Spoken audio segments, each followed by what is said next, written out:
Hello friends, welcome back to my YouTube channel the speaking stars. मैं हूं आपकी astro friend Shivani. आशा करती हूं आप जहां भी हैं मस्त हैं, स्वस्थ हैं। इसी आशा के साथ आज का टॉपिक जिस पे हम बात करने वाले हैं वो है कैप्रिकॉर्न की कंपैटिबिलिटी विद एक्वेरियस, जिसमें हम जानेंगे कि जब कुंभ और मकर साथ में होते हैं तो क्या क्या उनकी खूबियाँ होती हैं, उनकी कुछ प्रॉब्लम्स और उसको कैसे सही किया जा सकता है, इसकी रेमेडीज भी हम जानेंगे। उससे पहले जल्दी से मेरे चैनल को सब्सक्राइब कर दीजिए। आप लाइक, शेयर और कमेंट भी कर सकते हैं। और अगर आपको पर्सनल कुंडली रीड करवानी है, अपने बारे में जानना है, तो दिए गए नंबर पर आप संपर्क कर सकते हैं। तो चलिए फ्रेंड्स, शुरू करते हैं आज की वीडियो के साथ। कैप्रिकॉर्न एंड एक्वेरियस जो पेयर है वो काफ़ी एक इंटरेस्टिंग पेयर है, क्योंकि एक तो एस्ट्रोलॉजी में अगर देखा जाए तो इन दोनों की कंपैटिबिलिटी के चांसेस कम हैं, बट अगर ये एक दूसरे को चांस दे तो इनकी कंपैटिबिलिटी भी कमाल कर सकते हैं। इसलिए इसको इंटरेस्टिंग पेयर बोला गया है, क्योंकि ये कुछ अलग ही हो सकती है अगर ये दोनों अपने अपने प्लस पॉइंट्स में काम करें और जो नेगेटिव पॉइंट्स है उसको कंसिडर कम करें। तो जो एक्वेरियस पीपल होते हैं वो काफ़ी इंटरेक्टिव होते हैं, सोशल होते हैं, फन लविंग भी होते हैं और उनको थोड़ा सा बात करना लोगों से अच्छा लगता है, ह्यूमैनिटेरियन नेचर के होते हैं। दूसरी तरफ कैप्रिकॉर्न पीपल रिजर्व्ड होते हैं, सिंसियर होते हैं, बहुत ज़्यादा रिस्पॉन्सिबल होते हैं। दोनों का जो लॉर्ड है, जो इनका रूलिंग प्लैनेट है वो सैटर्न है, बट उसके बावजूद इनकी नेचर काफ़ी डिफरेंट होती है। एक्वेरियस क्योंकि एक एयर साइन है एंड कैप्रिकॉर्न एक अर्थ साइन है, तो इसीलिए इनका बात करने का तरीका और बोलचाल सब काफ़ी अलग होता है। एक्वेरियस पीपल की जो इंटेलिजेंस होती है वो अट्रैक्ट करती है कैप्रिकॉर्न पीपल को। एंड कैप्रिकॉर्न पीपल क्योंकि काफ़ी काम कंपोस्ट होते हैं, नेचर उनकी काफ़ी ईजी होती है, तो वो अच्छा लगता है एक्वेरियस पीपल को एंड एक दूसरे की तरफ वो अट्रैक्ट हो जाते हैं, जो कि स्लोली स्टेडीली आगे मूव फॉरवर्ड रिलेशन करता है। कैप्रिकॉर्न एंड एक्वेरियस की जो कंपैटिबिलिटी होती है उसमें कमिटमेंट काफ़ी देर में आती है, क्योंकि एक्वेरियस पीपल जनरली इंटरेक्शन शुरू करते हैं, वो काफ़ी इंटरेक्टिव होते हैं, तो कैप्रिकॉर्न से जनरली इनिशिएटिव वही लेते हैं बातों को शुरुआत करने का। और कैप्रिकॉर्न पीपल तो वैसे ही स्लो होते हैं, चीज़ों को सोच समझ के करने वाले होते हैं और काफ़ी रिजर्व नेचर के होते हैं, तो उनको टाइम लगता है और वो स्लोली ही किसी पे विश्वास करते हैं। दूसरी तरफ जो एक्वेरियस होते हैं, क्योंकि उनका एयर साइन होता है, तो वो लोग भी मतलब इंटरेक्शन तो कर लेते हैं, फ्रेंडशिप भी, उससे बियॉन्ड भी चले जाते हैं, बट जहाँ बात आती है कमिटमेंट की, एक सॉलिड रिलेशनशिप जो आगे तक चले, उस पे बेस वो डिसीजन लेने के लिए उनको भी टाइम लगता है, क्योंकि उनको एक 100% ट्रस्ट होना चाहिए उस इंसान पर। तो इसीलिए दोनों ही अपनी जो रिश्ते की शुरुआत में ही धीरे धीरे आगे बढ़ते हैं और इंटरेक्शन के थ्रू और कम्युनिकेशन के थ्रू अगर इनको अच्छा लगता है एक दूसरे के साथ तो मूव फॉरवर्ड करते हैं। बट जब ये अपने एक दूसरे के साथ कमिटमेंट दे देते हैं तो 200% लॉयल्टी इनकी रहती है और वही इनके रिलेशन को स्पेशल बनाती है, क्योंकि ये टाइम ज़रूर देते हैं, पर जब कमिटमेंट दे देते हैं, कमिटेड रिलेशन में आ जाते हैं, तो फिर ये अपनी जो ट्रस्ट और लॉयल्टी के बेसिस पे अपना रिलेशन मूव फॉरवर्ड करते हैं। ये एक ब्लेंड होता है टू पीपल का, जो कि एक कैप्रिकॉर्न होते हैं जो स्टेबिलिटी प्रोवाइड करते हैं और दूसरी तरफ एक्वेरियस होते हैं जो, क्योंकि उनके अलग स्किल्स होते हैं, तो वो पीपल से कैसे डील करना उनको अच्छे से आता होता है।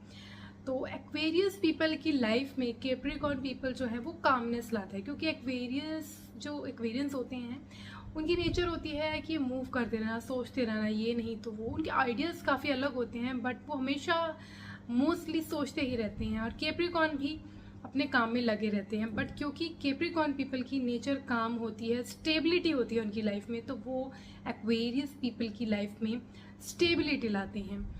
और एक्वेरियंस जो कैप्रिकॉर्न की लाइफ में, क्योंकि इनका जो सर्कल होता है कैप्रिकॉर्न का वो काफ़ी लिमिटेड होता है, कुछ क्लोज फ्रेंड्स होते हैं, फैमिली होती है, उस जो सर्कल होता है उसको बढ़ाने में, एनहांस करने में, उनका सर्कल, उनके जो कॉन्टैक्ट्स हैं, सोशल लाइफ एनहांस करने में उनको काफ़ी मदद करते हैं। तो इसीलिए वो एक ब्लेंड की तरह जब मिलते हैं तो काम करते हैं, उनके प्लस पॉइंट पे काम करते हैं और इसकी वजह से इनका जो बॉन्ड है वो स्ट्रॉन्गर बनता है।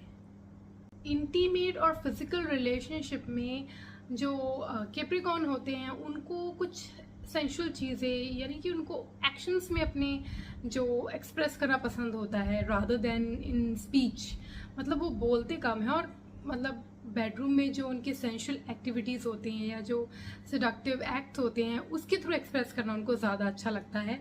और एक्वेरियस पीपल जो होते हैं they are more of interactive, उनको अपने वर्ड्स के थ्रू एक्सप्रेस करना है, अपने इमोशंस को अच्छा लगता है। तो इसमें थोड़ा सा इनको तालमेल बिठाने में ज़रूर टाइम लगता है, क्योंकि दोनों का फोटे अलग होता है। बट जब एक्वेरियस का जो नए नए तरीके का आउट ऑफ द बॉक्स जो चीज़ें होती हैं वो ब्लेंड कर जाती हैं कैप्रिकॉर्न के जो ट्रेडिशनल वेज होते हैं और जो उनके तरीके होते हैं सेंशुअलिटी के, उसके साथ परफेक्ट ब्लेंड हो जाता है, तब इनकी भी कंपैटिबिलिटी, जो फिजिकल कंपैटिबिलिटी है वो काफ़ी अच्छी हो जाती है।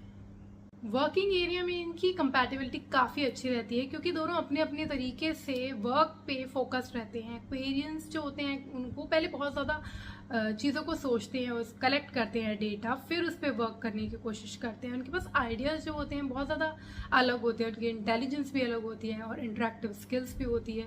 तो ये सब जब वो काम में लाते हैं तो काफ़ी अच्छा रिजल्ट उसका होता है। और साथ में जब उनके कैप्रिकॉर्न की मेहनत, जो डेडिकेशन काम में चाहिए होता है, वो कैप्रिकॉर्न के पास होता है, फोकस्ड रहते हैं लाइफ में। और जो इनके पार्टनर एक्वेरियस के जो आइडियाज़ होते हैं उसको कैसे प्रॉपरली चीज़ों को संभाल के रख के कैसे करना चाहिए, ये कैप्रिकॉर्न को अच्छे से आता है।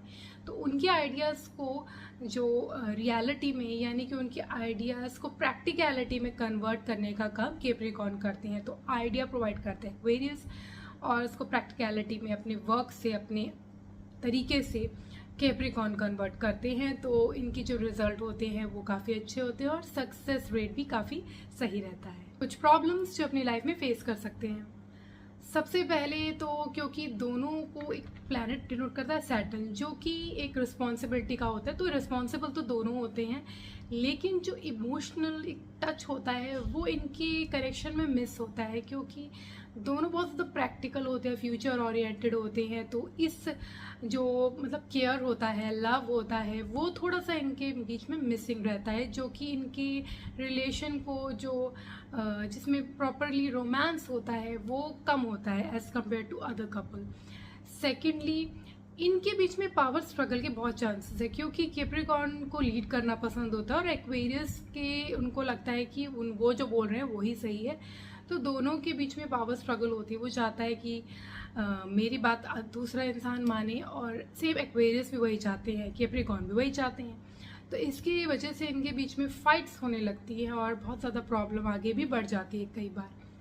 थर्डली, जो मेन प्रॉब्लम इनकी होती है वो ये होती है कि जब इनकी फाइट्स हो जाती हैं तो नॉर्मल कपल की तरह ये लोग बात नहीं करते, ये लोग इंटरेक्ट नहीं करते, दूसरे का ही वेट करते रहते हैं कि वो इनिशिएटिव लेगा, वो बात करेगा, जिसकी वजह से इनकी बात रिजॉल्व होने की वजह, सॉल्व होने की वजह अटक के रह जाती है और बहुत ज़्यादा आगे प्रॉब्लमेटिक हो जाती है, क्योंकि इनके बीच में डिस्टेंस क्रिएट होता ही रहता है ये सोच के कि दूसरा इंसान आके हमसे बात करेगा। तो ये भी एक प्रॉब्लम हो जाती है। एंड लास्टली, क्योंकि दोनों अपने अपने काम में लगे रहते हैं, एक्वेरियस जो होते हैं वो अपनी ह्यूमैनिटेरियन नेचर की वजह से लोगों के बारे में सोचते हैं, सर्व करने का सोचते हैं, अपना आइडियाज़ को एनालाइज करने में लगे रहते हैं। और कैप्रिकॉर्न बहुत ज़्यादा हार्ड वर्किंग होते हैं, एक्स्ट्रा लोड ले लेते हैं, वर्क का काम में ही लगे रहते हैं। तो टाइम इनके पास मिलता ही नहीं है कि वो कम्युनिकेट कर पाए, और लैक ऑफ कम्युनिकेशन की वजह से इनके बीच में और भी प्रॉब्लम आ जाती है, क्योंकि ये समझ ही नहीं पाते एक दूसरे को। कुछ रेमेडीज जो इनके बॉन्ड को स्ट्रॉन्गर बना सकती है।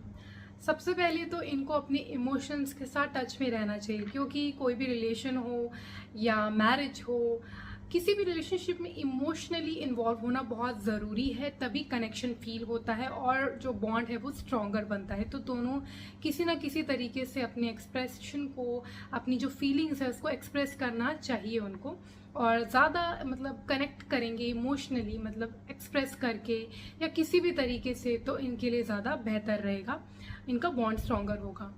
सेकेंडली, जो इनके बीच में पावर स्ट्रगल रहती है कि वो लीड करना चाहते हैं एक दूसरे के ऊपर, तो जब भी आप रिलेशन में होते हो तो वहाँ पे आपको लीड करना नहीं, आपको एडजस्ट करना है, कॉम्प्रोमाइज़ करना है। आपके पैशन, आपका लव, इसके साथ ही आपकी जो रिलेशनशिप है वो स्ट्रॉन्गर रहता है, रादर देन आप लीड करने का सोचोगे। वो आप अपने वर्किंग एरिया में ही छोड़ के आए तो बेहतर है। आप अपने तरफ से पूरे तरह से अगर कमिटेड रहेंगे और अपनी एडजस्टमेंट, कॉम्प्रोमाइज़ जो भी चाहिए होता है रिलेशनशिप को एक स्मूथ रखने में, दोनों तरफ से अगर होगा तो ही ये वर्क कर पाएगा, बेटर रहेगा। एंड थर्डली, क्योंकि जब इनकी फाइट होती है तो कोई इनिशिएटिव नहीं लेता, तो इनको ये भी देखना चाहिए कि इनको इनिशिएटिव लेना चाहिए। अगर ये इनिशिएटिव नहीं लेंगे तो दोनों अपनी अपनी बात पे अड़ जाएंगे और वही मैटर जो है वहीं रह जाएगा। तो इससे बेटर है कि अपने डिस्टेंस को ना बढ़ाएं और बातों को सॉल्व करके आगे बढ़ जाएं। एंड लास्टली, जो इनके कम्युनिकेशन की प्रॉब्लम है, तो काम तो अपनी लाइफ में चलता ही है, साथ में आपको एंजॉय भी करना चाहिए, लाइफ को टाइम भी देना चाहिए अपने पार्टनर को। तो ये जब चीज़ें अगर वो करेंगे, अपने पार्टनर को टाइम देंगे, बात करेंगे, तो इनका बॉन्ड ज़्यादा स्ट्रॉन्गर होगा, समझ पाएंगे एक दूसरे को। तो ये सब चीज़ें अगर करेंगे तो ये देखेंगे इनका बॉन्ड स्ट्रॉन्गर हो गया है। Time for some astro remedies. सबसे पहले, क्योंकि दोनों का लॉर्ड ही सैटर्न है, तो इनको सबसे पहले शिव जी की पूजा करनी चाहिए, शिव की आराधना। मंडे को ये जल चढ़ा सकते हैं शिवलिंग पे, तो बहुत अच्छा रहेगा। थर्सडे का फास्ट कर सकते हैं अगर इनके बीच में प्रॉब्लम आ रही है।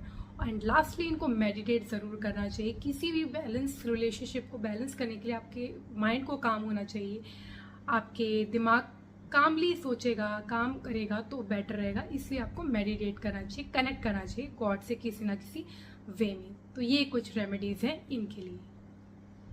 आज के लिए इतना ही। मेरी नेक्स्ट वीडियो में मैं कैप्रिकॉर्न की पाइसेस के साथ कंपैटिबिलिटी पर बात करूंगी। For that stay tuned, stay connected, do subscribe my channel and नीचे दिए गए बेल आइकन को ज़रूर प्रेस कर दीजिए ताकि आपको मेरी लेटेस्ट अपडेट मिलती रहे।